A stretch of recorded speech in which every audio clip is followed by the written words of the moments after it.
ചാനലിലേക്ക് സ്വാഗതം. അപ്പം ഇന്നിപ്പോൾ എന്താ നമ്മളുടെ ആദ്യത്തെ നോമ്പ് തുറപ്പിനുള്ള പ്രിപ്പറേഷനാണ് കാണിക്കുന്നത്. അപ്പോൾ രാവിലെ തന്നെ ഞാൻ സർക്കയും കൂടെ പോയിട്ട് ബീഫ് വാങ്ങിയിട്ട് വന്നിട്ടുണ്ടായിരുന്നു. അപ്പം ഇതിപ്പോൾ ഒരു 2.5 കിലോ ബീഫ് നമ്മൾ ഒരുമിച്ച് ഇതുപോലെ അങ്ങ് വാങ്ങിയതാണ്. അപ്പോൾ ഇത് നന്നായിട്ടൊന്ന് കഴുകിയിട്ട് ഒരുമിച്ച് വേവിച്ച് ഫ്രിഡ്ജിൽ വെച്ച് കഴിഞ്ഞാൽ പല പല റെസിപ്പികൾക്ക് നമുക്ക് ഉപയോഗിക്കാമല്ലോ. അപ്പോൾ ആ സമയത്ത് പിന്നെ വലിയ പാടില്ല. അപ്പം ഞാൻ ഈ 2.5 കിലോ നന്നായിട്ട് കഴുകിയിട്ട് പ്രഷർ കുക്കറിലേക്ക് ഇട്ടിട്ട് ഏകദേശം ഒരു 3 ടേബിൾ സ്പൂണോളം ഇഞ്ചി വെളുത്തുള്ളി പേസ്റ്റും ഒരു കൈപ്പിടി കറിവേപ്പില ഒന്ന് ഇതുപോലെ മുറിച്ചിട്ട് കൊടുക്കും കേട്ടോ. എന്നിട്ട് ഞാൻ 3 വലിയ സ്പൂണിൽ മുളക് പൊടിയും അതേപോലെ തന്നെ 3 വലിയ സ്പൂണ് മല്ലിപ്പൊടി, 1.5 സ്പൂണ് കുരുമുളക് പൊടി, 1/2 സ്പൂണോളം മഞ്ഞൾപ്പൊടി, 1.5 സ്പൂണ് ഗരം മസാല പൊടി, പാകത്തിനുള്ള ഉപ്പ്.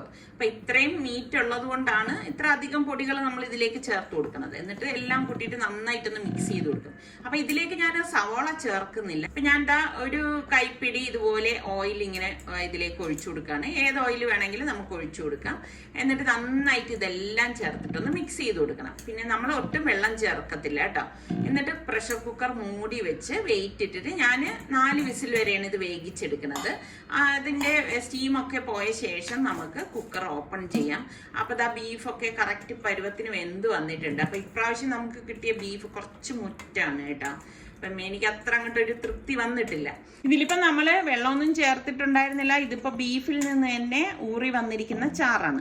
അപ്പൊ ഇനി നമുക്കിത് വറ്റിച്ചെടുക്കണം. അപ്പൊ വറ്റിച്ചെടുക്കാൻ സൗകര്യത്തിന് വേണ്ടിയിട്ട് ഞാൻ വലിയൊരു സോസ് പാനിലേക്ക് ഇത് ചാറോടുകൂടി തന്നെ ഈ ബീഫ് ഇട്ട് കൊടുക്കുകയാണ്. ഇട്ട് കൊടുത്തിട്ട് നമുക്ക് ഗ്യാസ് ഓൺ ചെയ്ത് വെച്ച് അത് വറ്റിച്ചെടുക്കാം. ഞാനൊരു ബൗൾ എടുത്തിട്ട് ഇതിലേക്ക് 1 കപ്പ് കടലമാവും, 1/2 ടീസ്പൂൺ മഞ്ഞൾപ്പൊടിയും, 1/2 ടീസ്പൂൺ കാശ്മീരി ചില്ലി പൗഡറും, ഒരു 1/4 ടീസ്പൂൺ ബേക്കിംഗ് സോഡയും, ബേക്കിംഗ് സോഡ കൂടി പോണ്ട 1/4 ടീസ്പൂൺ മാത്രം ചേർത്ത് കൊടുത്താൽ മതി കേട്ടോ. പിന്നെ നമുക്ക് പാകത്തിനുള്ള ഉപ്പും കൂടി ഇട്ടിട്ട് ഇത് നന്നായിട്ടൊന്ന് മിക്സ് ചെയ്ത് കൊടുക്കാം.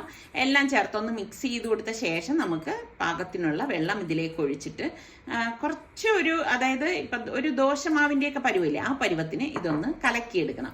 അപ്പൊ കുറേശ്ശെ വെള്ളം ഒഴിച്ച് വേണം നമ്മളിത് കലക്കിയെടുക്കാനുള്ളത്. ഒട്ടും കട്ടയിരിക്കാൻ പാടില്ല. പിന്നെ ഞാൻ മറ്റൊരു ബൗളിലേക്ക് 3 കപ്പോളം തൈര് ഇട്ട് കൊടുക്കുകയാണ്. ഇതൊന്നും കറക്റ്റ് മെഷർമെന്റ് വേണം എന്നൊന്നും ഇല്ല കേട്ടോ. അപ്പൊ ഇതിനിടയിൽ നമ്മുടെ ബീഫ് വറ്റി വരണത് ഞാൻ ഇങ്ങനെ ഒന്ന് ഇളക്കി കൊടുക്കുകയാണ്. ഇടയ്ക്കിടയ്ക്ക് ഇളക്കി കൊടുത്തോണ്ടിരിക്കണം.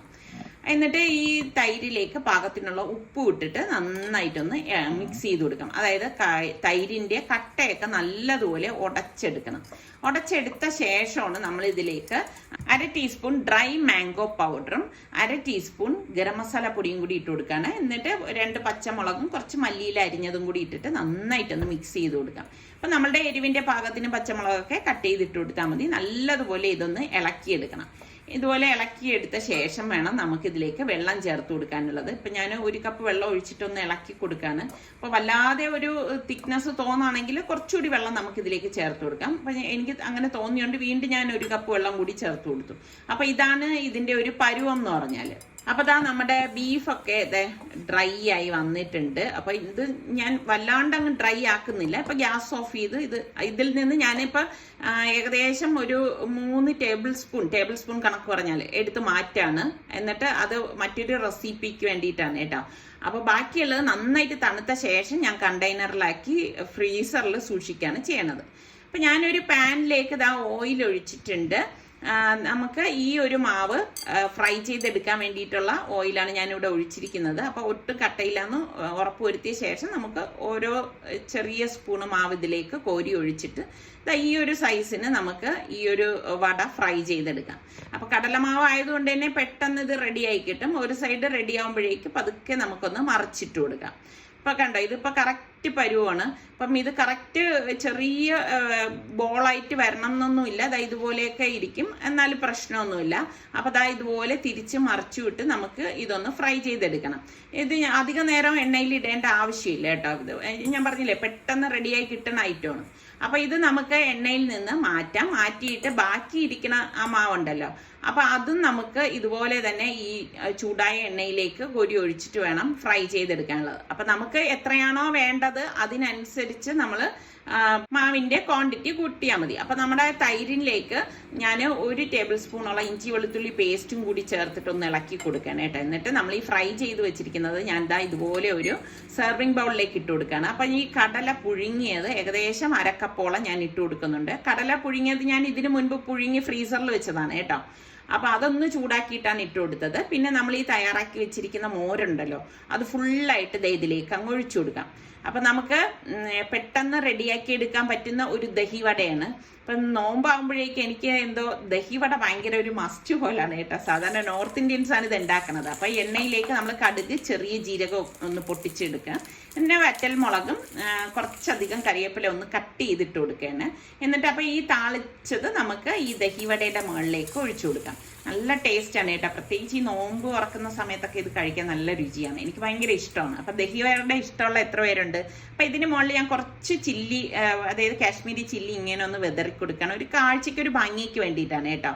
അപ്പോൾ നമ്മുടെ അടിപൊളി ദഹി വട ഇവിടെ റെഡി ആയിട്ടുണ്ട്. അപ്പോൾ ബീഫ് ഞാൻ മാറ്റി വെച്ചത് മിക്സിയുടെ പൊടിക്കുന്ന ജാറിൽ ഇട്ടിട്ട് ഒന്ന് കറക്കി എടുക്കുകയാണ്. അപ്പം ഞാൻ കറക്കി എടുത്തപ്പോൾ ബീഫിന്റെ അവസ്ഥ ഇതാണ്.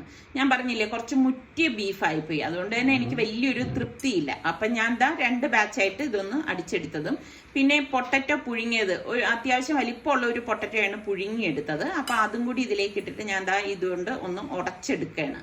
അപ്പോൾ പൊട്ടറ്റോ എല്ലാം നല്ലതുപോലെ ഒന്ന് ഉടഞ്ഞു വരണം. അപ്പം ഞാൻ എളുപ്പത്തിന് വേണ്ടിയിട്ട് പിന്നെ കൈ വെച്ചിട്ട് നല്ലതുപോലെ ഒന്ന് കുഴച്ചെടുക്കുകയാണ്. എന്തൊക്കെ ഉണ്ടെങ്കിലും നമുക്ക് കൈ കൊണ്ട് കുഴച്ചെടുക്കുമ്പോഴാണ് അത് കറക്റ്റ് പരുവത്തിന് നമുക്ക് എടുക്കാൻ പറ്റത്തുള്ളൂ.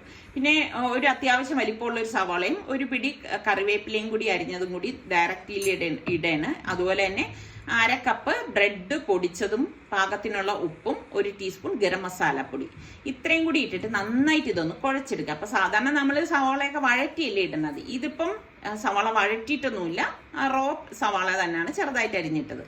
അത്യാവശ്യം വലിപ്പമുള്ള ഒരു അടപ്പാണ് ഞാൻ എടുത്തിരിക്കുന്നത്. അതായത് ഞാൻ ബീഫ് പാറ്റീസാണ് ഉണ്ടാക്കുന്നത്. അപ്പോൾ ആ ഒരു വലിപ്പത്തിന് വേണ്ടിയിട്ടാണ് ഞാൻ ഇത്രയും വലിപ്പത്തിലുള്ള ഒരു അടപ്പെടുത്തത്.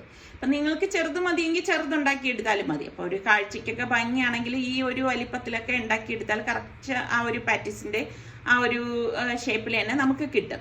അപ്പോൾ ഇതുപോലെ തിരിച്ച് മറിച്ചു വിട്ട് എടുക്കണം. അപ്പോൾ ഇതെല്ലാം നമുക്ക് ആദ്യം ഒന്ന് ഇതുപോലെ തന്നെ റെഡിയാക്കി എടുക്കാം. അപ്പോൾ കരിവേപ്പിലയ്ക്കൊപ്പം നിങ്ങൾക്ക് മല്ലിയില ഉണ്ടെങ്കിൽ മല്ലിയിലയും അരിഞ്ഞ് ചേർത്താലും നല്ല ടേസ്റ്റ് ആയിരിക്കും കേട്ടോ.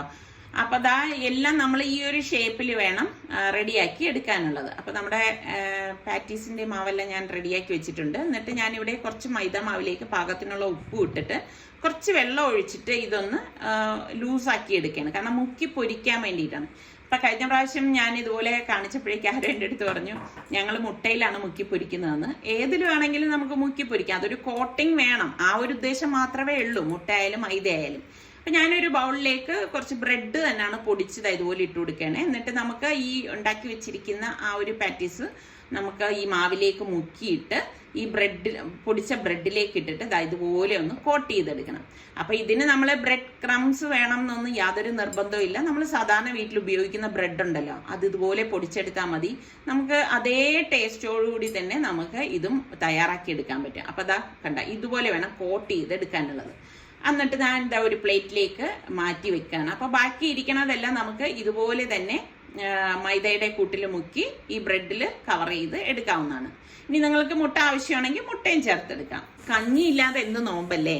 അപ്പോൾ കഞ്ഞിക്ക് വേണ്ടിയിട്ട് ഞാൻ പൊടിയരിയാണ് എപ്പോഴും യൂസ് ചെയ്യണത് കേട്ടോ. അപ്പോൾ അതിൻ്റോടൊപ്പം തന്നെ ഞാൻ ചെറുപയറും എടുത്തിട്ടുണ്ട്. ഞാനിവിടെ ഇപ്പോൾ 1 കപ്പ് പൊടിയരിയും അതുപോലെ 1/2 കപ്പ് ചെറുപയർ പരിപ്പും കൂടെ നന്നായിട്ടൊന്ന് കഴുകി എടുത്തിട്ടുണ്ട്. എന്നിട്ട് പ്രഷർ കുക്കറിലേക്ക് ഇട്ടിട്ടാണ് ഞാനിത് എളുപ്പത്തിന് വേണ്ടി വേവിച്ചെടുക്കുന്നത്.